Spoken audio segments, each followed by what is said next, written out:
एक दिन भगवान गऊ चराते चराते दूर जंगल में पहुंचे। अग्निहोत्री ब्राह्मण वहां रहते हैं। वहां जाकर के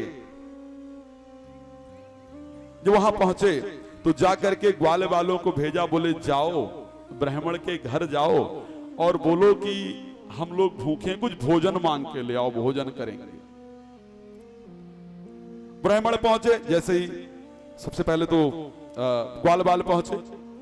ब्राह्मण अपने आप को, कई बार ज्ञान का जब पर्दा छाता है ना तो फिर ब्रह्म भी पहचानने में नहीं आता है।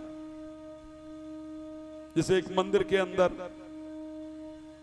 भगवान, पुजारी मंदिर बंद कर रहा था, भगवान निकलकर सामने आए, बोले मैं भगवान हूं। बोले मैं कैसे मान लूं तुम भगवान हो।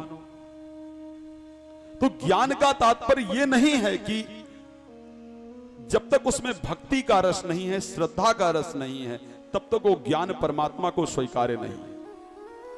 ब्राह्मणों के घर पहुंचे, ब्राह्मणों को जाकर के ग्वालों ने कहा कि भगवान प्रभु, हम यहां पर कान्हा आए हैं, बलराम आए हैं, भूखे हैं, कुछ भोजन मिल जाए तो हम लोग भोजन कर लेंगे। जोर से डांट लगा, बोले गंवरिया कहीं के, ग्वाल कहीं के, यहां आ गए भोजन मांगने। देख नहीं रहो यज्ञ चल रहा है, और यज्ञ किसकी प्राप्ति के लिए है? परमात्मा की प्राप्ति के लिए ही वो यज्ञ है।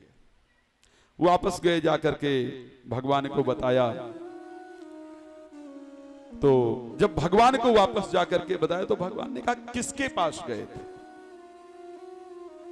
तो ग्वालों ने कहा कि प्रभु आपने बताया था, हम ब्राह्मणों के घर गए तो ब्राह्मणों ने भोजन देने के बजाय बात छोड़ो और हमको डांटा, गंवरिया और कहा, बदनामी और की।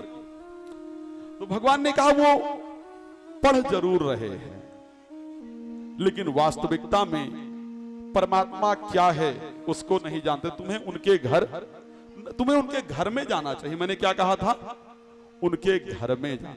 इसी कारण से आज बहुत ऐसा हो रहा है, मुझे लगता है शायद धर्म की व्याख्या आज बहुत लोग कर रहे हैं, लेकिन परमात्मा की व्याख्या कोई नहीं कर रहा है। परमात्मा कौन है शायद उस चीज की व्याख्या कोई नहीं कर रहा है, लेकिन आज धर्म की व्याख्या बहुत लोग करते हैं। इसलिए कहते हैं कि जो वेद पढ़े और भेद करे, सच्चाई है। अगर वेद पढ़ करके और फिर भी मेरे मन के अंदर का अगर भेद नहीं गया तो वास्तविकता में शायद मैंने वेद पढ़ा ही नहीं।